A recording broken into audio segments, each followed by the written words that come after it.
morning, sir. Good morning, sir. Good morning, sir. Good morning, ma'am. Please sit down. Thank you, sir. The doctor saying, how long have you been practicing? So I'm not practicing currently, but I finished my MBBS in 2019, completing my internship in March 2019. So, 2019 onward, 3 years, what have you been doing? So I was preparing for the civil services examination, and that was the reason I did not practice. Okay, all right. You mentioned letter writing is one of your hobbies. Yes, sir. When is the last letter you wrote to whom? So the last letter I wrote to my friend on her birthday. That was in January this year, and I sent it on 1st of January. 10th of January was supposed to be her birthday. That was the last letter. And how long was the letter? So it was just a one-page letter wishing her luck. Did she reply? Yes, sir. She did. In a letter? Yes, sir. In a letter? Yes. Okay. So, what do you think is the future of letter writing? So as of today, because of the advent of social media and internet, the usage of letter has reduced. But I am hopeful that with time people will realize, because social media or other platforms lack that affection, the intimacy and the physical love, a remembrance that we have with letter. So people will come back to that form in time to come, is what I believe. Would you remember some important leader of India who was very well known for his letter writing? So the one that I would like to name is Jawaharlal Nehru. He wrote letters to Indira Gandhi. The other leaders who have written letters, like Mahatma Gandhi ji is also known to write letters. So, in fact, all the leaders at that time wrote letters, because that was the primary means of communication per se. Fair enough. Yeah. You remember the collection of letters written by Maulana Azad? What is it called? No, sir, I'm not aware. All right. You studied medicine, and before that you went to Welham School. Yes, sir. And you are from Pithoragarh. Yes, sir. So normal gravitation is from Pithoragarh towards Nainital, not towards Welham. How did that happen? So it was because one of my father's friend's daughter was studying at Welhams, and that is how he got to know about the school. And if in the rating assessment also we ranked, so Welham is ranked higher. Welham is far higher than Yes. St. Mary's or All Saints. Yes, so that was the primary reason that... It's also more expensive. Yes, a little more expensive. Now, this leads me to the next question. Yes. You did your medicine at the Himalayan Institute. Yes, sir. Himalayan Institute Medical College, now of course university, deemed university, doesn't rank as high if you did the due diligence check. And I'm saying this with a sense of regret, because it was set up by an uncle of mine. Yes. The problem, unfortunately, is that it doesn't rank so high in the list of medical institutions. Yes. So if you are so careful about going to a school which ranked higher than any other school, despite its being more expensive dislocation, was not a due diligence done for medical institutions where you were going to do the more important degree? So it was, but unfortunately at that point of time I could not clear the exam for other colleges, such as All India entrance for AIMS and the government colleges. And I had an opportunity to study at Himalayan Institute, and there were... Himalayan Institute is a quota for the Uttarakhandi students as well? So it does have 25% seats that are reserved. All right. So that was when one of my father's friend's daughter was studying. So I did ask her about... Do you normally follow your father's friend's daughter to Welham to medical college? Are you following your father's friend's daughter to Masuri Academy as well? No, sir, that is not the reason. But No, but I'm only half jocularly asking the question. Yes, is there somebody of your age, a year senior, etc., whom you know, not necessarily your father's daughter, who's in civil service?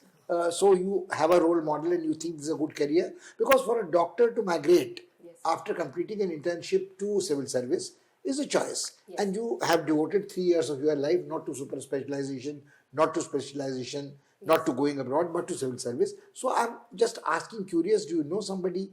So the decision to come to civil services was not driven because I knew somebody, but it was an incident that happened during my internship. So I did my internship from Government Medical College in Dehradun. And that is when I had a first-hand encounter, in fact, first time in my life, of the challenges that are there in the country, especially with regard to delivery of healthcare infrastructure. So what was this incident? So there are a number of incidents. No, one incident, one crucial incident, because you did not say several incidents. Yes, sir. First part of your answer said one incident. Yes, sir. So we'll go to that incident. Okay. So while I was posted in the emergency department as an intern, a patient with myocardial infarction, heart attack, was in the emergency, and we did not even have primary medicines like aspirin, and we had to refer the patient to the Fortis hospital, which is attached, because the This happened in Doon Government Medical College. Yes, sir. And I was posted as an intern. And that is when I realized that it is a challenge because it is a tertiary care center. We do not have a cardiologist at hand who can handle a patient like this. So how would your entering civil service remedy this? So because I believe that I have a better understanding of how the health infrastructure in the country is working. And since You are making two presumptions, which I would like to challenge, but I would not. Yes. First of all, I think you may have or may not have come across a book called Doctor Whose Life Is It Anyway. No, sir. I am an informed citizen, Yes. and I think I have a fair understanding of medical doctors and their incompetence in this country. Yes. If you know of a book by Justice Kannan on medical negligence in India, law and medicine, and even a super specialist medical doctor could not get justice for medical negligence in Calcutta and in Delhi, the case went all the way to Supreme Court.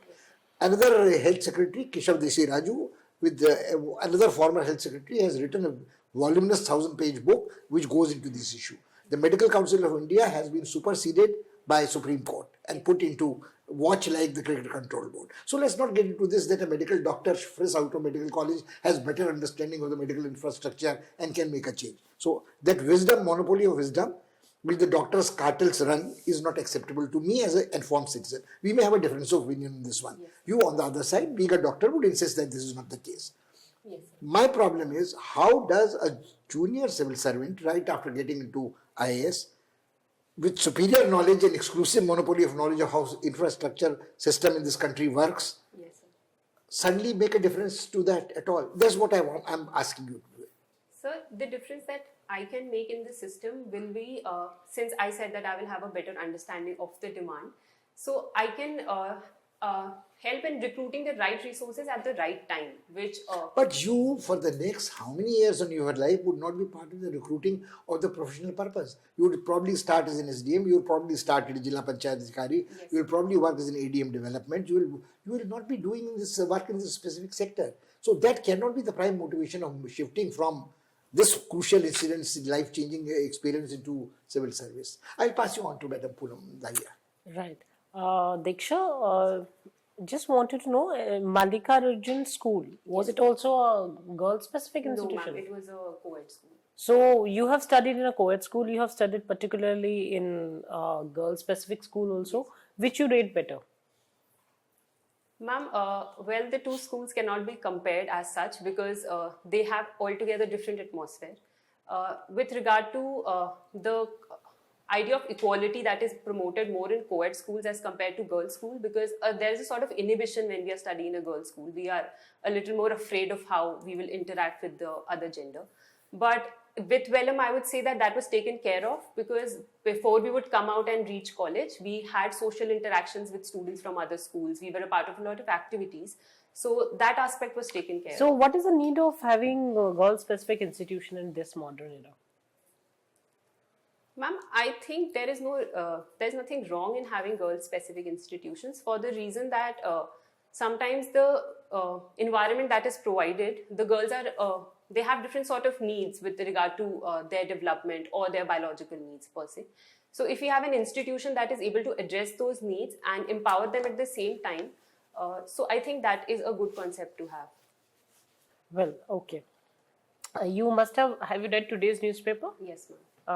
Anything particular regarding medical field? Ma'am, today's newspaper talked about Prime Minister saying that they will allot Ayush visas to the people from abroad who would want to come and take Ayush treatment in the country. Right. So what are your views about it? Why we were not, India has always been a pioneer even in the allopathic field. Yes. We know there have been a lot of medical tourism also. Yes. So why the visas were not accorded earlier? Ma'am, we were already promoting our Ayurveda, yoga as well as Siddha practices to some extent. However, now that the advent of globalization has increased and also we see a rise in non-communicable diseases, and allopathy does not have a definite cure for those diseases, whereas Ayurveda does claim that there are certain remedies Ayurveda available. claims. Yes, sir. That, Allopathy doesn't have the cure. You are weighing a claim versus a cure. so I would like to explain. that the same thing should be testified. I am not saying that we should blindly follow. Testified or tested? So tested, whatever the research has to be done, the appropriate research should be done with regard to the Ayurvedic medicines and other practices in the treatment of non-communicable diseases, and that is, I think, the primary reason. It is also representative of India's soft power, so that is primarily, I think, why they are promoting it at this point. Okay, so are you in favor of giving subject, the option of surgery to the Ayush doctors? Ma'am, it would not be wrong if we allow them to practice surgery, provided that there are right guidelines and regulations that are maintained. Ayush doctors anyway do practice Ayush surgeries per se, but the case is with regard to allowing them to perform surgeries with similar to allopathic doctors. So if we are able to maintain the right standards and provide them with right sort of training, there is no harm in allowing them to do that. Okay, do you think WHO has failed as an institution or as a body?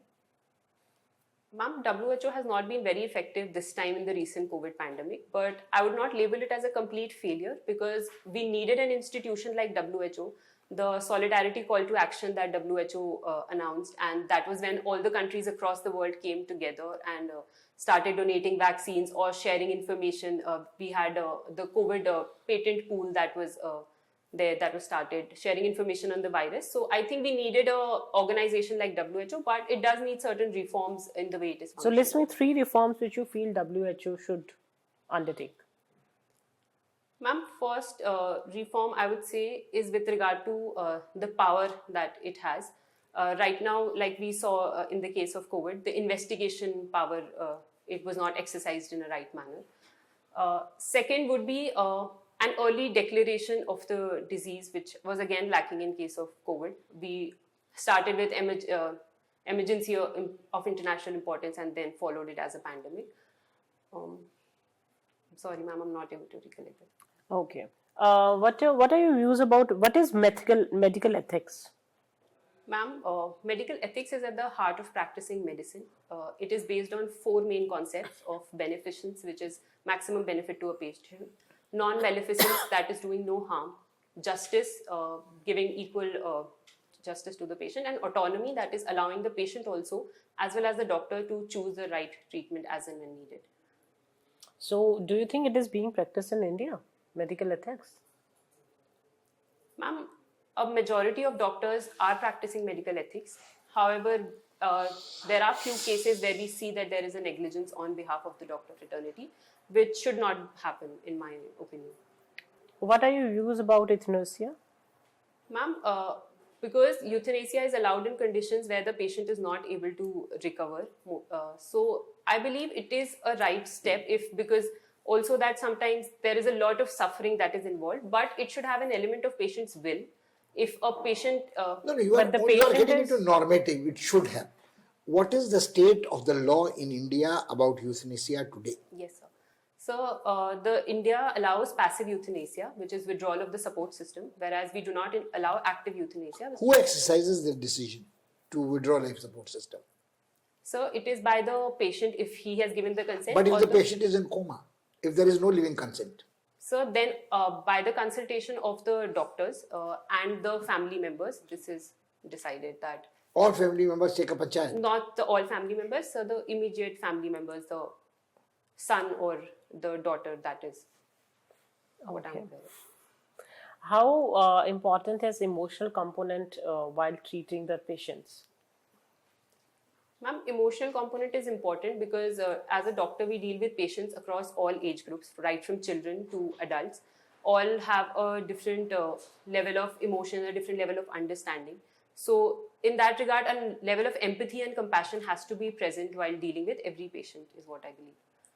Okay, recently there have been a spurt of incidents of violence against doctor fraternity, medical fraternity. So do you think lack of security is the single most reason for it? Ma'am, lack of security is one of the reasons, but there are other reasons also. For example, we do have certain laws, but they are not implemented in the right manner. There is also a lack of communication that happens from the two ends, from the doctor as well as the patient. So these are some of the primary reasons that I think. And lack of communication, other than that, if you can please recap. What were the reasons? stated Ma'am, by- the implementation of the laws also that we have. That's at it, present. nothing more than that? Doctors are somewhere responsible for this sorry state of affairs. Ma'am, not completely, but to an extent, what I brought the issue of lack of communication, because in certain conditions, the consent is not taken or the procedure is not rightly explained to the patient. That is where the aspect of miscommunication arises, and that is the reason for violence. Can they also, their greed is also coming into the way?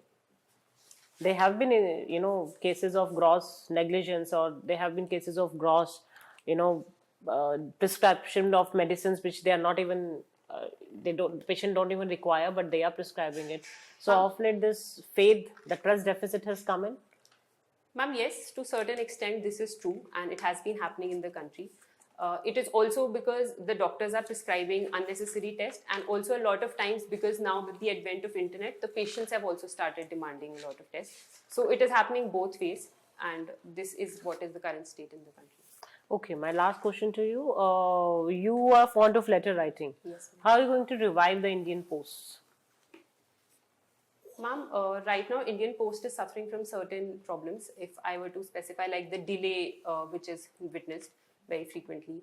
Also, the staff is not very responsive to the demands of the customers. So these are the two areas where the Indian Post needs to work. If we are able to provide timely delivery, then that would be helpful. Again, the staff needs to be more sensitized and trained in a better manner, so that they are able to deliver better. How many people are actually writing letters in this era? When in the era of emails, how many of us are actually writing letters? And so how Indian Post is going to have the business? Don't you think it would have been better that you could have suggested some alternatives, to the traditional letter writing, or some things which Indian Post can think of? Ma'am, I was not suggesting some alternatives with letter writing, because I think the essence of a letter will be lost if I were to say that we manipulate it to a different manner. However, to generate revenue, or in that regard, I think the postal system can adopt other ways. Like they could also tie up with e-commerce giants where they're delivering other things, so that the whole ecosystem is reformed in that sense. But letter writing, I believe that the way it is there, it should be, because that has a sort of affection and a physical remembrance that should not be lost. Right. Thank you. Okay, Dr. Diksha Joshi Yes, sir. said that once a medic, always a medic. Yes. So, and you said that how you will be bringing insight from your medical knowledge when you become a civil servant. Your choice of keeping yourself fit is also very smart. Aerobics. Yes, sir. What will happen to the human body if we do aerobics in an oxygen deficient atmosphere? So the oxygen deficient atmosphere would mean an anaerobic system that would start working. That will result in production of lactic acid in the body, and there will be excessive cramps that a person can witness as a result. So, is it important for those people who do aerobics to ensure that the oxygen level is good or healthy? Because the most of the cramped, the places where such kind of lessons are imparted or the group is created, people are seldom so much aware of this thing. So it is not with respect to the environmental oxygen, but it is the oxygen that is how the body is able to utilize that oxygen. So the exercise in itself is designed in such a way that it increases the cardiovascular The activity. environmental oxygen is not important. So it is important, but it does not affect the manner in which the exercise is performed. Obviously, cleaning the air clean, and if we are able to have a clean atmosphere with less pollutants, it will have better results. Abhi, you might have noticed, if you read newspapers, that the United States, the Secretary of State, Mr. Blinken, he was out of the blue suddenly mentioned the issue of the human rights. What was the response of the government? Because that is the one incident, but the several times the issues of the human rights is raised in the international forum and the media. At that time, what was the response of India?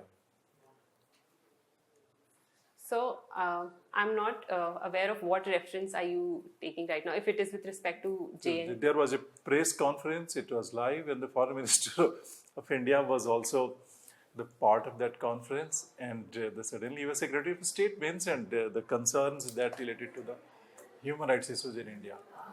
So And I am Foreign not. Minister of India then gave a reply to that in his own smart manner. You were not aware of that I'm incident? sorry, I'm not able to recollect. Which head of the state is coming today in India? Uh, so, Which prime minister, technically so speaking, head of the the state? Prime Minister of United Kingdom, Boris Johnson, he is going to come today. Newspapers are talking about a few they express reasons that why he's coming here. Are you aware of any of the things or any of the agenda that is going to be the part of discussion? Because the prime ministerial visit is always very important. So certain agendas that I am aware of is one is because of the ongoing Russia-Ukraine conflict, that there is always a fear that India has been, it is alleged that the world believes that India is siding with Russia by abstaining. So one reason could be that. So other reason is also So that... you're sure that the Boris Johnson is also going to be very preachy, going to preach India that how you should behave. That is why he's coming here. So this could be one of the reasons. And the other reason is that India... Imagine you are several thousands of the kilometers you travel, or you are already under such kind of the scrutiny at your home itself, merely to preach that how you should behave. You have not read the newspapers are saying that.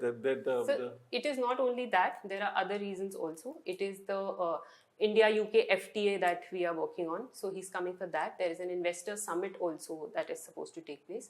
So there are other reasons apart from that. Recently also that UK joined Indo-Pacific Oceans Initiative. So the talk about defense and maritime security is also on the agenda as far as I know. One last question. Have you heard of Dr. Deepak Chopra? Who is he? What is his professional qualification and why it is? You haven't even heard of him. I'm sorry, sir. I'm not able to recollect. कभी नाम भी नहीं सुना उनका. Sorry, sir. I'm not able to. Okay, it's okay. Thank you. Your interview is on the 17th of May, sir. 17th of May. You have plenty of time to prepare for that. Yes. I don't think you have to worry too much about the interview, some parts of interview, some other parts you have to worry about. Yes. I think as you go, you are articulate, you have had the advantage of education, you are a professional. So the chances are that the questions on these aspects you will be able to do. Yes. But I think certain other questions, you came in a very roundabout manner to Boris Johnson's reasons for visiting India. Yes. And actually the honorable colleague had pointed out that Government of India would not be laying out the red carpet if we had come to read the Riot Act to Government of India. That doesn't make sense to me. And also not being familiar with what is in the newspapers about current affairs is going to be problematic. Yes. Even Deepak Chopra is a bit problematic because he's a qualified allopathic super specialist MD who practices new age medicine, which is holistic, not Ayurveda, not Ayush, but going back to Ayurvedic roots. So I will do that. And also, I think your efforts to have a very tentative line on medicine, Ayush, because the government says, government is propagating that, is no reason why an allopathic doctor should bend backward to support whatever the present health minister or the prime minister is propagating. What happened to the newspapers, today it may not be there, but yesterday's newspaper carried a very disturbing news item that global center for Ayush research was being set up in Gujarat, the home state of the Prime Minister, and everybody is bending backward to justify that. And not all fingers are equal, not all Ayush cohorts are equal. So Ayurveda is promoted, yoga is promoted, but homeopathy is not. Siddha system of medicine is very different. I'm glad you did make a distinction between communicable diseases and non-communicable diseases. But I think it's a very, very simplistic thing to say that Ayurveda claims a cure. We were very careful with your word, claims the cure. But you say, and allopathy has no cure. But allopathy did not have cure for anything and homeopathy claims to be cure. So why the Ayurvedic claims are to be taken more seriously, not the homeopathic claims to be more seriously? You have to be a little more even-handed. And on issues of medical negligence, medical ethics, I think enough work has come out in public domain. I mentioned Justice Kannan, who was the Chief Justice of the Punjab High Court. Yes. I did mention Keshav Desi Raju, who was Uttarakhand cadre IAS officer, who has written a book specifically on law and medicine and medical ethics, and Sujata Rao was a health secretary in IAS. So I don't think that you can possibly, fudge on those issues. So it would be nicer. And also I would say that the incident you life-changing tipping point you mentioned, that absence of a nail in a kingdom was lost, horseshoe was lost, that aspirin blood thinner in a emergency is too rich for my liking. I will just pass you on to the chairperson. You have a detailed feedback, but the two general bits of advice. Since most questions are asked from DAF, you have to be expert on your DAF. Sit down with it and try and anticipate possible questions. Yes. Every word that you've written can lead to a question. So, for instance, what is it? Apple painting? Yes. Apple painting is a traditional folk art. Did somebody ask this question? No, we didn't, because it but is- since you have mentioned what is it, when was it they started, what are the features, and blah blah. Letter writing, we asked you some questions. Everything they're written here. If you can anticipate 100 questions out of it, 10, 20 maybe, then you will be better prepared. Secondly, the newspapers should be read very carefully, almost like a textbook, because they have a lot of information. Which newspapers are you reading? So I'm following the Hindu and Indian Express book. Yeah, that's a good combination, the best combination. So, do you take notes? Yes, sir. I do. Very good. Every day, Yes, sir. how many items? So 4 to 5 major, 5. writing 4 to 5 points. Fair enough. Now that you're close to the interview, maybe 5 to 6 items every day in bullets. That will be nice. Do you have any question? No, sir. Good luck to you. Thank All you. the best. Thank you. Thank you.